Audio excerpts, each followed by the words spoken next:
Thanks for coming back for another Full Build Friday. You're getting my still gravelly good morning voice. We're venturing into the many messy worlds of Magic the Gathering for this next build, which I'm always a little cautious about doing. I've struggled translating their mechanics into Pathfinder in the past, but I'm doing what I can to fulfill a request for the resplendent Planeswalker, Elspeth Tirel. I'd appreciate you giving the video a like and the channel subscribe, but I'm not going to hold you up too long on that. Let's get right into those build goals. There's honestly quite a bit of lore to Elspeth, but we're going to go for the expedited version. The expedited version? No, expedited. Anyway, after a tragic youth at the hands of the Phyrexians, Elspeth developed her spark as a planeswalker early, and ended up on Alara, where she fell in with the region of Bant and became a knight. Eventually journeying from there, she made noticeable moves on Theros, becoming a champion of Heliod until he slew her in a jealous fit. She persevered even in the underworld, managing to return to life and eventually becoming an archangel in her own right. Typically depicted wielding swords or spears, Elspeth has a few common abilities from among her cards. She's often able to summon tokens of soldiers or angels, can empower other creatures with stat buffs, or an array of keywords, or safeguard and restore health to lowly allies. There's also some abilities to destroy enemy units in her kit, as well as restore the player's health. Bringing it all together, Elspeth has a focus on calling forth, empowering, and protecting her allies, but she's not one to shy away from violence when the situation calls for it. She's gone to war with the gods, including the one that she once championed, and is literally an avenging angel. In regards to her baseline ancestry, I'm sticking with human to give her some humble origins, but she'll want to use the Nephilim heritage as well as a lineage feat from it. Naturally, given her own development into an angel, she'll look on the Angelkin ancestry feat, letting her training in society and giving her some extra languages through multilingual, which is sure to be handy for somebody who traverses planes. With her 2 free boosts, she'll increase both her strength and charisma. Now, given her history on the chivalric Bant, Squire is an easy pick for Elspeth's background, setting her on her way to knighthood. It makes her trained in athletics and your choice of heraldry war or warfare lore. I went for the latter because I think it just comes up more often in campaigns, but either suit her. As a squire, she naturally gains the Armor Assist skill feat, letting her help others more swiftly don their protections or equip her own. This background also provides her with a boost to strength and a free one that she'll take to charisma again. I can't imagine it's much of a surprise when I say that we're going to be using a strength-based champion for Elspeth's class. However, to go along with that and facilitate the concept a little bit, I have actually made Heliod a deity stat block in 2e, on the off chance that you want to use that. The Theros set is where I really started getting introduced to Elspeth, and so I associate her heavily with Heliod, though obviously she'll want to switch that up eventually. I will say, if she takes up his spear-favored weapon, she'll be able to use the champion's deific weapon to increase its damage die by 1 step, which isn't a bad bonus.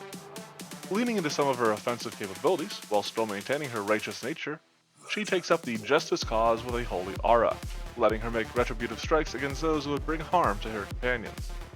I looked at using Shields of the Spirit as her initial devotion spell based off of the shields that she can provide to others, but she often two-hands her weapons, and Lay on Hands works well for the healing that she can grant as well.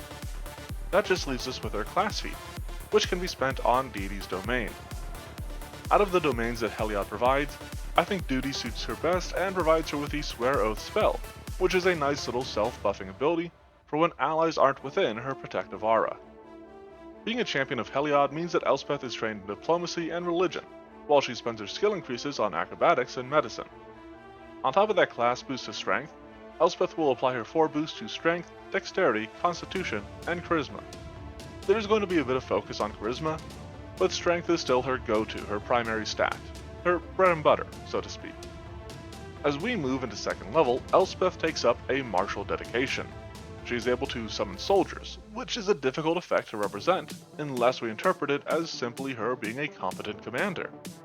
This is a step in that direction, and it starts with her becoming an expert in diplomacy and giving her an aura that firms up the courage and resolve of her companions. She uses Bon Mo as her skill feat here, taking advantage of that expert diplomacy, and also giving her a way to help her teammates that might want to target an enemy's perception or will. She won't be doing that much herself, but she is a team player. Champions gain Blessing of the Devoted at 3rd level, and given some of her more offensive capabilities, and that she doesn't use a shield, she takes up a Blessed Armament, allowing her to infuse her weapon with a rune from a decent selection. She takes her skill increase to Religion, making her an expert of it, which will have an impact on feats that she picks up down the line. Fleet is a decent general feat here that will help her overcome the speed penalty from the heavy armor that she is going to be wearing into battle. Building out of her martial archetype at 4th level, our charming champion takes up Inspiring Martial Stance. This will allow her to better bolster her buddies, and in addition to representing her ability to command soldiers, is meant to call to mind the +1/+1 tokens that she often grants. On the topic of tokens, she'll take Pilgrim's Token as her skill feat.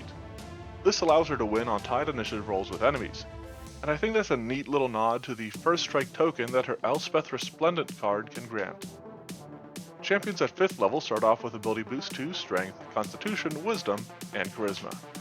She becomes an expert with her weapons as well as her acrobatic skill, which might seem a bit weird. I'm not going to expound upon it yet, but there is a reason behind it.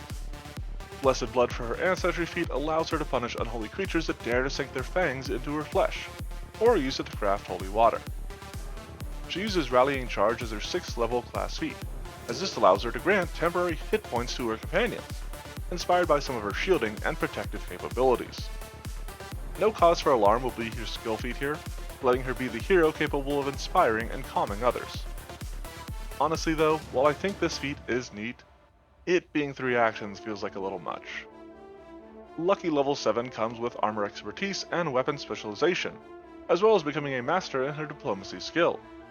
She gets a bit tankier with toughness as her general feat, giving her some more health and letting her recover easier from the dying condition.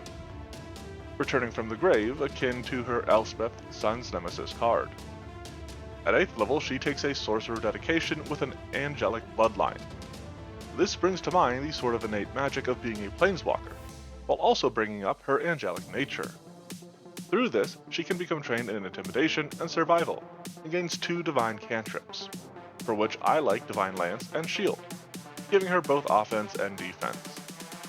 Evangelize as her skill feat combines both the religious aspect of the character with her investment in diplomacy, letting her leave a creature stupefied as she extols the details of her daunting deity. There's a lot of class features at 9th level.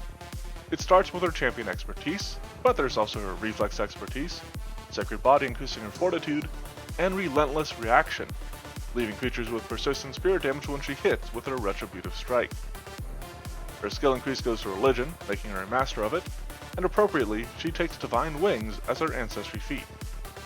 This gives her limited flying speed, while making her more closely resemble the angel that she eventually becomes. In addition, she may need that acrobatic skill she's been investing in to help her maneuver in flight. That's the whole reason behind that. Ability boosts come from on high at 10th level to increase her strength, constitution, wisdom, and charisma. Basic sorceress spellcasting at this level gives her the defensive benediction spell, a signature heal to do exactly what it says on the tin, and then heroism to bolster herself or her allies that are in need of it.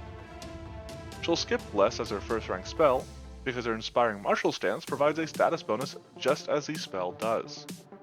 She will grab Sacred Defense as her skill feat, further demonstrating some of her defensive capabilities as she grants herself temporary HP to hang in the fight a little longer.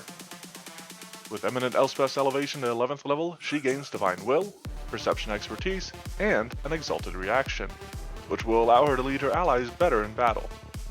She becomes a master in acrobatics, and then takes Incredible Initiative. This is a good get for her. Typically, you don't get your reaction until the start of your first turn in the combat, so her acting first, just so that she can better protect her allies, is handy.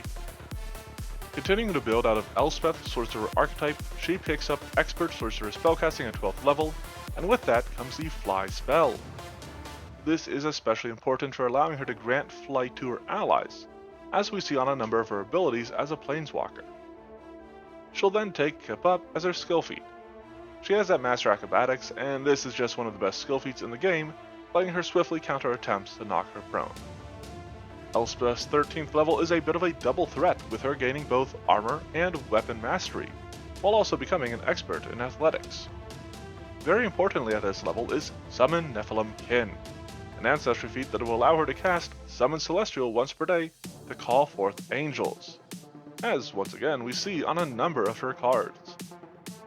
This build goes on the attack with 14th level's Blessed Counter-Strike, which is honestly a super cool feat. Not only does this strike increase her damage, but it leaves the enemy with a weakness to the strikes of her allies, increasing the damage they deal as well. She keeps on the offensive with Battle Prayer as her skill feat, letting her call down castigation to cull corrupt competitors.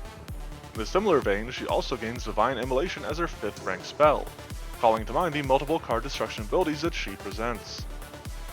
A fresh set of ability boosts at 15th level increases Elspeth's Strength, Constitution, Wisdom, and Charisma, while the greater weapon specialization increases the damage of her weapons. She becomes a legend in religion and becomes a diehard, inspired by the way that she literally fought her way out of the underworld after being slain by a jealous Heliod.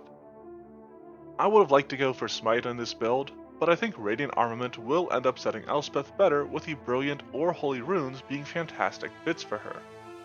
She can then seek Divine Guidance with her skill feat, letting her find flashes of insight and inspiration while investigating inscriptions and inscribings. Elspeth has mainly been looking for spells where she doesn't really have to worry about saving throws, but she did pick up Divine Immolation lately. Fortunately, at 17th level, she gets Champion Mastery, increasing both her class DC as well as her spell DCs and attacks. She then gets Legendary Armor, and furthermore becomes a legend in Diplomacy. Finally, she absolutely ascends to Angelhood with Eternal Wings, gaining a permanent fly speed and resembling her Archangel Elspeth card as she soars overhead, raining down holy fire on fiends and foes who fight her friends. We have to stick with the Sorcerer archetype at 18th level to take up Master Sorcerer spellcasting. The big benefit here is getting 2 signature Divine Immolation, and then gaining Interplanar Teleport, so that we can get her actually walking the planes. Meanwhile, her skill feat is Legendary Negotiation. This is just going to take advantage of her Legendary Diplomacy. Obviously, it's not something that she shows off with any of her cards, but let's just roll with it. All champions gain access to Hero's Defiance at 19th level, a focus spell that gives her a chance to avoid an otherwise lethal blow. She becomes a legend in acrobatics to make her a better flyer, and she rounds out her general feats with Incredible Investiture, given the wide range of artifacts and relics that she has wielded in her journeys across the planes. Rounding out her ability boosts at 20th level, Elspeth increases her strength, dexterity, intelligence, and wisdom. This increased intelligence will make her train in performance, or really whatever else strikes your fancy. For a capstone class feat, I like Armament Paragon for Elspeth. This gives her a wide range of runes to call upon, including a greater Brilliant rune, due to the Radiant Armament feat that she took earlier. I do want to use Break Curse as her skill feat, so that way the next time Lillian Bess makes a mess of somebody's life, Elspeth can try to set it right. I'm looking at adding a new section to these videos, a quick talk on playing the featured character. Be sure to let me know what you think of this.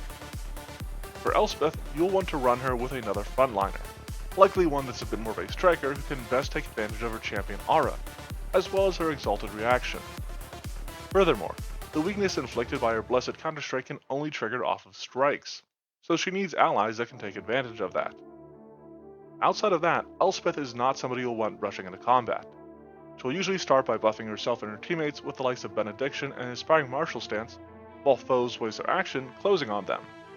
Now if the enemy still can't reach her in that time, she can turn around on them and use a Rallying Charge, getting into the fight while also bolstering her companions.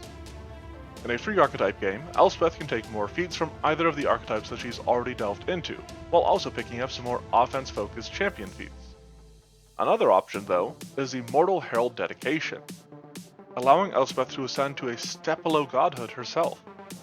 This gives her another way to gain flight through Mortal Ascension, and from that she could grab Dive of the Divine, letting her drop down while calling down a blast of spirit damage to represent some of her abilities that annihilate other creatures.